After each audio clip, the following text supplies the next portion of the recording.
ఇక్కడనే మీ ఆమెను తీసుకొని పోతున్నావా ఐపీఎల్ మ్యాచ్ కు? మరి పోవాలిగా, టికెట్ తీసుకునే వాళ్ళ పర్సు కోళ్ళే కంటే ముసలి కోళ్ళే లెక్కలు పోతుంది.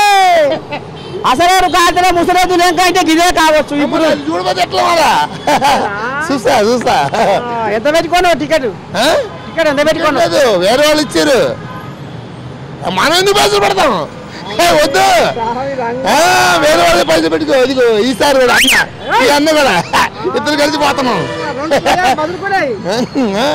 నువ్వు ఇప్పుడు మీ ఆమె పెట్టుకొని ఈయన ఆమె పెట్టుకొని ముద్దు పోయి కూర్చొని రామసక్కరంగా మ్యాచ్ చూస్తారు. పాస్ తీసుకున్నాం. పాస్ మళ్ళా కాంప్లిమెంటరీ పాస్ ఉండదు కదా. మరి ఇప్పుడు పర్సు పోయిన ఈ ఆటల మీద బెట్టింగ్లు కడుతున్నాయి అట, మీరు కూడా కడుతున్నారా? మరి బెట్టింగ్ అయితే లేదు, పాస్ అయితే ఇచ్చుకున్నాం. అంత సీన్ లేదు, ఎందుకంటే ఇప్పుడు పోలే ఐపీఎల్ చూడలేదు. అందుకోసం పెద్ద ఒకరిని అడిగి పాస్ తీసుకున్నాం. పాస్ ద్వారా ఇప్పుడు కాంప్లిమెంటరీ పాస్ అన్నా నేను ఇద్దరు వెళ్తున్నాం. మరి ఈసారి గెలుపు ఎవరిదంటావు?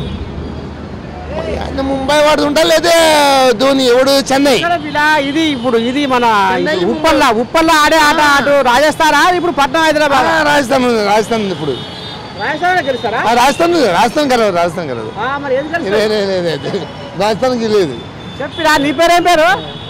సురేష్ నా పేరు. సురేష్ ఏం పని చేస్తాడు? నేను ఇప్పుడు రిటైర్డ్ అయిపోయాను. ఇప్పుడు రాజకీయాల్లో ఉన్నా.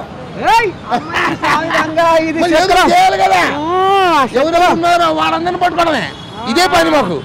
అది అలా పోవడం, సెల్ఫీలు దిగటం, ఫోటోలు దిగటం, సెల్ఫీలు దిగుతాం, ఫోటోలు దిగుతాం. అయితే మరి రేపు పోతున్నాం మ్యాచ్ కి? రేపు వెళ్తున్నాం. మధ్యాహ్నం 3:30 ఐపీఎల్ మ్యాచ్ వెళ్తున్నాం రేపు. మరి శ్రీకర్తందని వస్తున్నారా కదా తాత? మరి మీకు మనకి తెలియదు, అవన్నీ తెలియదు. మరి నీకు టికెట్ వేయడం వచ్చింది పిరా? ఇప్పుడు నువ్వే అంటే టికెట్ వల్ల ఇప్పించారని. అది కాంప్లిమెంటరీ పాస్. రాజకీయాలు